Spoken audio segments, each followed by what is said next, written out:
Hello everyone, welcome to my channel. तो आज हम कैलकुलेट करने जा रहे हैं, अगर हमें किसी भी एलिमेंट के number of proton find out करना है, number of electron, mass number क्या है उस एलिमेंट का, एटॉमिक नंबर क्या है, न्यूट्रॉन कितने हैं, तो वो सभी हम आज एक ही वीडियो में सभी क्वेश्चन को सोल्व करेंगे। तो देखिए यहाँ पे जैसे हम किसी भी एलिमेंट की पूरी पीरियोडिक टेबल में हमारे 118 एलिमेंट है अभी तक, तो वहां पे उनकी रिप्रेजेंटेशन कैसे करते हैं। एक्स, वैसे तो एक्स हेलोजन को भी रिप्रेजेंट करते हैं, लेकिन ये एक्स हेलोजन नहीं है। मतलब हम किसी भी एलिमेंट के लिए ऐसे रिप्रेजेंट करते हैं, किसी एलिमेंट की रिप्रेजेंटेशन। यहाँ पे जो जेड होता है वो क्या होता है, जेड होता है एटॉमिक नंबर। ठीक है, एटॉमिक नंबर। और ए क्या है यहाँ पे, मास नंबर। ठीक है, मास नंबर को एटॉमिक मास भी बोल देते हैं। कभी कई कई टीचर एटॉमिक मास यूज करते हैं इसके लिए, और कुछ टीचर इसके लिए मास नंबर यूज करते हैं, लेकिन एटॉमिक नंबर के लिए एटॉमिक नंबर ही यूज होता है वर्ड। ठीक है, तो यहाँ पे देखिए मैं आपको फॉर्मूला बता देती हूँ। अगर हमें किसी के इलेक्ट्रॉन प्रोटॉन फाइंड आउट करने हैं, तो जो नंबर ऑफ प्रोटॉन होते हैं ना, वो उसका एटॉमिक नंबर के इक्वल होता है। ठीक है, एटॉमिक नंबर या नंबर ऑफ इलेक्ट्रॉन भी बोल सकते हैं। और जो मास नंबर होता है ना, मास नंबर, तो वो क्या होता है, नंबर ऑफ प्रोटॉन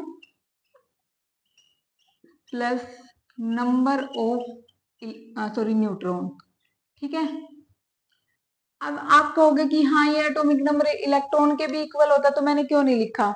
जब इस टाइप से कोई जैसे कैटायन आ जाए, तो उसमें क्या हो जाता है, इलेक्ट्रॉन कम ज्यादा हो जाते हैं, तो उस टाइम पे एटॉमिक नंबर और नंबर ऑफ प्रोटॉन और इलेक्ट्रॉन सेम नहीं होते।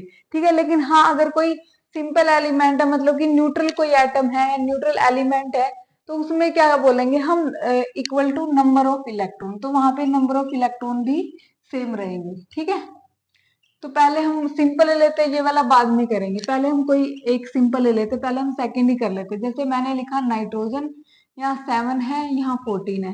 ठीक है, अब इसकी सारी चीजें हम फाइंड आउट करेंगे, प्रोटॉन, न्यूट्रॉन, इलेक्ट्रॉन। तो यहाँ पे देखिए इसकी रिप्रेजेंटेशन को मैच कीजिए। बीच में क्या होता है, जो एक्स होता है वो एलिमेंट होता है, तो ये नाइट्रोजन हो गया। ठीक है, एन यहाँ पे क्या है, नाइट्रोजन है,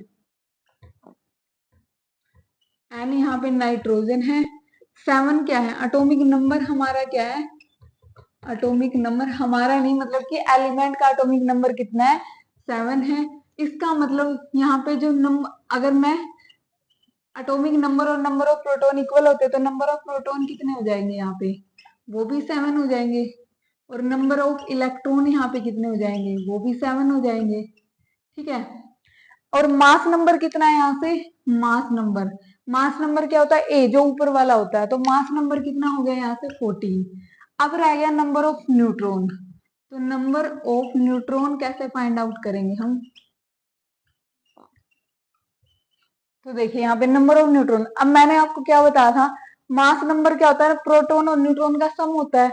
इस क्वेश्चन में हमारे पास प्रोटॉन भी है, मास नंबर भी है, तो न्यूट्रॉन फाइंड आउट कर लेंगे। नंबर ऑफ प्रोटॉन को इधर ले जाएंगे, तो हम क्या कर देंगे, ए माइनस नंबर ऑफ प्रोटॉन। ठीक है, तो मास नंबर 14 था, नंबर ऑफ प्रोटॉन 7 थे, तो नंबर ऑफ न्यूट्रॉन भी कितने आ गए, 7 ही आ गए। तो यहाँ से इसमें हमें हमने सारी चीजें फाइंड आउट कर दी है एक ही क्वेश्चन के हेल्प से। ठीक है, लेकिन जब इस टाइप से कोई कैटायन एनायन आ जाए, तो देखिए यहाँ पे क्या है, एटॉमिक नंबर कितना है, एटॉमिक नंबर जो ये नीचे वाला होता है, एटॉमिक नंबर है 13। एल्यूमिनियम की हम बात कर रहे हैं, यहाँ पे एल्यूमिनियम एलिमेंट है। मास नंबर यहाँ पे है 27। ठीक है, तो प्रोटॉन तो इसके इक्वल ही होते हैं, तो नंबर ऑफ प्रोटॉन कितने हो गए, 13। ठीक है, लेकिन इसने क्या कर रखे हैं, 3 जो इलेक्ट्रॉन हम बात करें लॉस, तो हम जो लॉस और गेन करते हैं ना, कोई भी एलिमेंट इलेक्ट्रॉन को ही करते हैं, तो 3+ का मतलब इसने 3 इलेक्ट्रॉन को लॉस किया है। तो पहले कितने थे, पहले 13 इलेक्ट्रॉन थे इसके पास, तो अब इलेक्ट्रॉन कितने रह गए, नंबर ऑफ इलेक्ट्रॉन, तो नंबर ऑफ इलेक्ट्रॉन यहाँ पे हो गए 13 माइनस 3 इक्वल टू 10। अगर यहाँ पे माइनस होता -3, फिर हम ऐड करते इसमें। ठीक है, तो इलेक्ट्रॉन यहाँ पे सेम नहीं है इस क्वेश्चन में, लेकिन यहाँ पे इलेक्ट्रॉन प्रोटॉन सेम थे और एटॉमिक नंबर भी। ठीक है, अब क्या रह गया, नंबर ऑफ न्यूट्रॉन। तो नंबर ऑफ न्यूट्रॉन क्या हो जाएंगे, मास नंबर है 27 minus number of proton, proton हमारे 13 है, तो नंबर ऑफ न्यूट्रॉन आ गए हमारे 14। ठीक है, इसलिए मैंने यहाँ पे क्या नहीं लिखा था, ये सभी केस के लिए पॉसिबल नहीं है, ये सिर्फ क्या है, न्यूट्रल के लिए है। ठीक है, न्यूट्रल केस में कि जब कोई एलिमेंट का मतलब कि कैटायन और एनायन नहीं है, ठीक है, वो न्यूट्रल है, तो उस केस में इलेक्ट्रॉन और प्रोटॉन इक्वल रहेंगे।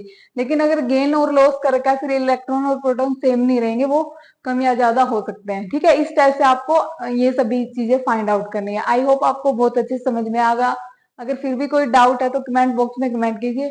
अगर आपको मेरी वीडियो किसी भी तरह से हेल्पफुल लगी हो तो प्लीज सब्सक्राइब माई चैनल।